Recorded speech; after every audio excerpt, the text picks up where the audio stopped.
வணக்கம். All India radio Chennai.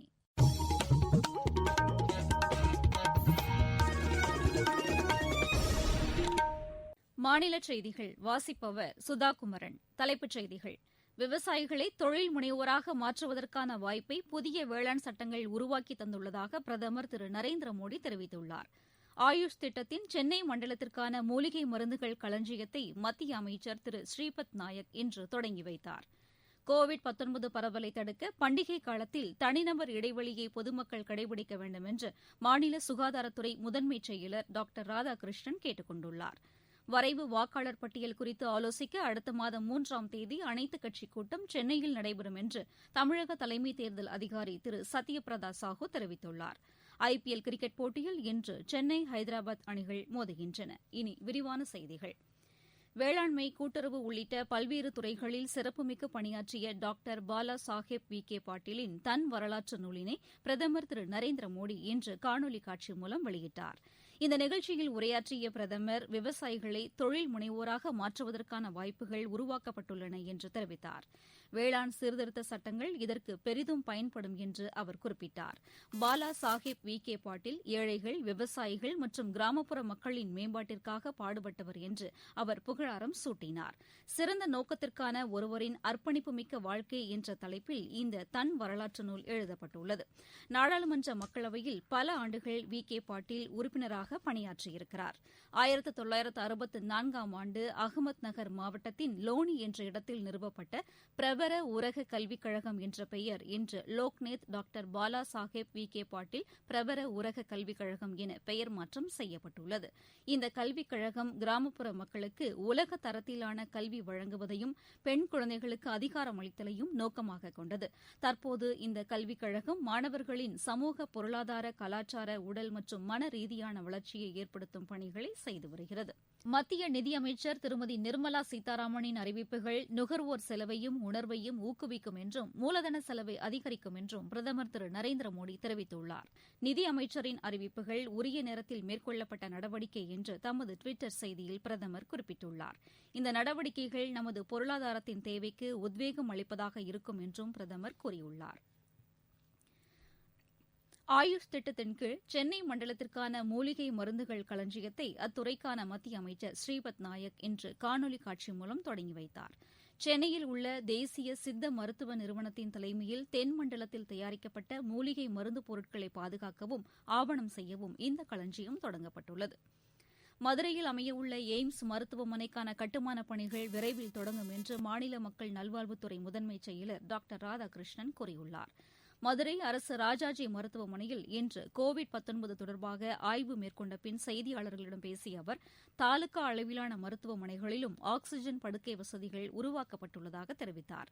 வரவிருக்கும் பண்டிகை காலத்தில் கோவிட் தொற்றை தடுக்கும் வகையில் கூட்டம் கூடுவதை தவிர்த்து தனிமனித இடைவெளியை கடைபிடித்து அரசுக்கு முழு ஒத்துழைப்பு தருமாறு டாக்டர் ராதாகிருஷ்ணன் கேட்டுக் கொண்டார். பண்டிகை காலம் வருது, குளிர்காலம் வருது. குளிர்காலம்னா நம்ம தமிழ்நாட்டில் அந்த அளவுக்கு வர கூட மழை காலம், ஹெவி ரெயின்ஸ் எல்லாம் வரும்பொழுது கோவிட் மட்டுமல்லாமல் டெங்கு, மலேரியா, உணவால் ஏற்படக்கூடிய நோய் ரொம்ப கேர்ஃபுல்லாக இருக்கணும். குறிப்பாக நாங்கள் பொதுமக்கள்கிட்ட ஒரு மிஷன் மோட்ல அனைத்து பணிகளுக்கும் சில நிலையான வழிமுறைகள் சொல்லப்பட்டுள்ளது, அதை பின்பற்ற வேண்டும். இரண்டாவது, பண்டிகை காலத்தில் நீங்கள் பார்த்துருக்கீங்க, இந்த தெருக்கள்ல அப்படி அலைமோதும் கூட்டங்கள், அது தயவு செய்து தவிர்க்கணும். தேவையற்ற வதந்திகளை நம்ப வேண்டாங்க. இனிமே வருங்காலத்தில் நம்ம இதை இன்னும் குறைப்பதற்கு பொதுமக்கள் இந்த ஒத்துழைப்பு கொடுக்கணும், கேர்லெஸ்ஸாக இருக்கக்கூடாது. கோவிட் தொற்றை ஒன்றிணைந்து கட்டுப்படுத்துவதற்கு பிரதமர் விடுத்துள்ள அழைப்பை அனைவரும் ஏற்று ஒத்துழைப்பு தர வேண்டும் என்று நாமக்கல் மாவட்ட ஆட்சியர் திரு மேகராஜ் வலியுறுத்தியுள்ளார். மனிதகுலம் இதுவரை சந்தித்திராத மாபெரும் ஒரு தொற்று தற்போது நம்மை தாக்கி வரும் கொரோனா தொற்றாகும். இந்த கொரோனா தொற்றிற்கு குறிப்பிட்ட மருந்து இதுவரை கண்டுபிடிக்கப்படவில்லை. இந்த தொற்றிற்கு எதிரான வேக்சின் இன்னும் கண்டுபிடிக்கப்படவில்லை. கொரோனா பெருந்தொற்றிலிருந்து நாம் தப்புவதற்கு நம்மிடம் இருக்கும் ஒரே ஆயுதம் பொது இடங்களில் முகக்கவசத்தை அணிவது, சமூக இடைவெளியை தொடர்ந்து கடைபிடிப்பது, கைகளை சுத்தமாக வைத்திருப்பது, எப்பொழுதும் அடிக்கடி சோப்பிட்டு கழுவ வேண்டும், கிருமி நாசினியை பயன்படுத்தி நம் கைகளை சுத்தமாக வைத்திருக்க வேண்டும். அத்தியாவசிய தேவை இருந்தால் அன்றி வீட்டிலிருந்து வெளியே வருவதை நாம் தவிர்த்து கொள்ள வேண்டும். இதனை நாம் தொடர்ந்து கடைபிடித்தால் நம்மையும் நம் சுற்றத்தாரையும் நம் பகுதி மக்களையும் கொரோனா நோய் தொற்றிலிருந்து நாம் பாதுகாக்கலாம். தமிழகத்தில் கோவிட்-19 தொற்றிலிருந்து 5117 பேர் இன்று குணமடைந்தனர். இதனையடுத்து வீடு திரும்பியவர்களின் எண்ணிக்கை 6,12,320 உயர்ந்துள்ளது. தமிழகத்தில் இன்று 4,666 பேர் புதிதாக பாதிக்கப்பட்டுள்ளனர். சென்னையில் இன்று 1,164 பேருக்கு தொற்று உறுதி செய்யப்பட்டுள்ளது. மாநிலத்தில் தற்போது சிகிச்சை பெற்று வருபவர்களின் எண்ணிக்கை 43,239 ஆகும். உயிரிழந்தோர் எண்ணிக்கை 57. நீங்கள் கேட்டுக் கொண்டிருப்பது ஆல் இண்டியா ரேடியோவின் மாநில செய்தி அறிக்கை. கோவிட்-19 எதிரான போரில் நமக்கான 3 கவசங்கள். முகக்கவசம் அணிவோம், தனிநபர் இடைவெளியை கடைபிடிப்போம், கை மற்றும் முக சுத்தம் பராமரிப்போம். தமிழகத்தில் வரைவு வாக்காளர் பட்டியல் குறித்து அடுத்த மாதம் 3ஆம் தேதி அனைத்துக் கட்சிக் கூட்டம் சென்னை தலைமைச் செயலகத்தில் நடைபெறும் என்று தமிழக தலைமை தேர்தல் அதிகாரி திரு சத்யபிரதா சாஹூ தெரிவித்துள்ளார். அங்கீகரிக்கப்பட்ட அனைத்து அரசியல் கட்சிகளின் பிரதிநிதிகள் இக்கூட்டத்தில் பங்கேற்க உள்ளனர். வங்கக்கடலில் நிலை கொண்டுள்ள காற்றழுத்த தாழ்வு மண்டலம் காரணமாக குமரிக்கடல், மன்னார் வளைகுடா பகுதியில் மீனவர்கள் இன்றும் நாளையும் கடலுக்குள் செல்ல வேண்டாம் என சென்னை வானிலை ஆய்வு மைய இயக்குநர் திரு புவியரசன் அறிவுறுத்தியுள்ளார். மத்திய மேற்கு வங்கக்கடல் பகுதியில் நிலை கொண்டிருந்த ஆழ்ந்த காற்றழுத்த தாழ்வு மண்டலம் இன்று காலை 7 மணி அளவில் காக்கிநாடாவுக்கு அருகே கரையை கடந்து தற்போது ஆந்திர நிலப்பரப்பில் காற்றழுத்த தாழ்வு மண்டலமாக நிலை கொண்டுள்ளது. இதன் காரணமாக தமிழகத்தில் அடுத்த 24 மணி நேரத்திற்கு சென்னை, திருவள்ளூர், காஞ்சிபுரம், செங்கல்பட்டு, வேலூர், திருப்பத்தூர், ராணிப்பேட்டை, சேலம், கோயம்புத்தூர், நீலகிரி, கிருஷ்ணகிரி, தேனி, திண்டுக்கல், கன்னியாகுமரி, திருநெல்வேலி மற்றும் தென்காசி மாவட்டங்களில் ஓரிரு இடங்களில் லேசானது முதல் மிதமான மழையும், நீலகிரி, கோயம்புத்தூர் மற்றும் தேனி மாவட்டங்களில் ஓரிரு இடங்களில் கனமழை பெய்யக்கூடும். மீனவருக்கான எச்சரிக்கை. மன்னார் வளைகுடா மற்றும் குமரிக்கடல் பகுதியில் பலத்த காற்று மணிக்கு 45 to 55 கிலோமீட்டர் வேகத்தில் வீச வாய்ப்பு இருப்பதால் மீனவர்கள் அடுத்த 2 நாட்களுக்கு குமரிக்கடல் மற்றும் மன்னார் வளைகுடா பகுதிகளுக்கும், சூறாவளி காற்று மணிக்கு 40 to 50 கிலோமீட்டர் வேகத்தில் வீச வாய்ப்பு இருப்பதால் கேரளா மற்றும் கர்நாடகா கடற்பகுதிகளுக்கு 2 நாட்களுக்கு செல்ல வேண்டாம் என்றும் அறிவுறுத்தப்படுகிறார்கள். மேட்டூர் அணையின் நீர்மட்டம் நடப்பாண்டில் 2வது முறையாக 100 அடியை எட்டியது. காவிரி நீர்பிடிப்பு பகுதிகளில் பெய்து வரும் கனமழை காரணமாக கர்நாடக அணைகளிலிருந்து காவிரியில் கூடுதல் தண்ணீர் திறந்துவிடப்பட்டதை அடுத்து அணையின் நீர்மட்டம் கடந்த சில நாட்களாக அதிகரித்து இன்று நண்பகலில் 100 அடியை எட்டியுள்ளது. தமிழக முதலமைச்சர் திரு எடப்பாடி பழனிசாமியின் தாயார் தவுசாயம்மாளின் மறைவுக்கு தலைவர்கள் பலர் இரங்கல் தெரிவித்துள்ளனர். தமிழக ஆளுநர் திரு பன்வாரிலால் புரோஹித், தெலுங்கானா ஆளுநர் திருமதி தமிழிசை சவுந்தரராஜன், துணை முதலமைச்சர் திரு ஓ பன்னீர்செல்வம் மற்றும் பல்வேறு அரசியல் கட்சிகளின் தலைவர்களும் முதலமைச்சரின் தாயார் மறைவுக்கு இரங்கல் தெரிவித்துள்ளனர். வயது மூப்பு காரணமாக உயிரிழந்த தவுசாயம்மாளின் இறுதிச் சடங்குகள் அவரது சொந்த ஊரான சேலம் மாவட்டம் சிலுவம்பாளையத்தில் இன்று நடைபெற்றது.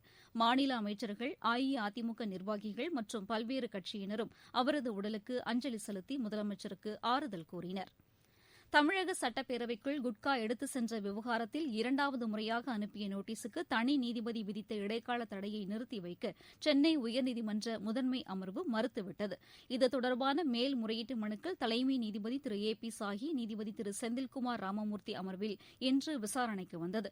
அரசு தரப்பு வாதங்களை கேட்ட நீதிபதிகள் மேல்முறையீட்டு மனுக்கள் மீது எதிர்க்கட்சித் தலைவர் திரு மு க ஸ்டாலின் உள்ளிட்ட 18 திமுக சட்டமன்ற உறுப்பினர்கள் 4 வாரத்திற்குள் பதிலளிக்குமாறு உத்தரவிட்டனர்.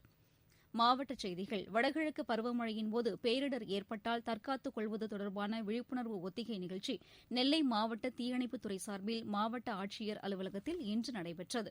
விளையாட்டுச் செய்திகள். ஐபிஎல் கிரிக்கெட் போட்டியில் இன்று நடைபெறும் ஆட்டத்தில் சென்னை அணி ஹைதராபாத் அணியை எதிர்கொள்கிறது. இன்று துபாயில் நடைபெறும் இப்போட்டி இந்திய நேரப்படி இரவு 7:30 மணிக்கு தொடங்கும். மீண்டும் தலைப்புச் செய்திகள். விவசாயிகளை தொழில் முனைவோராக மாற்றுவதற்கான வாய்ப்பை புதிய வேளாண் சட்டங்கள் உருவாக்கி தந்துள்ளதாக பிரதமர் திரு நரேந்திர மோடி தெரிவித்துள்ளார்.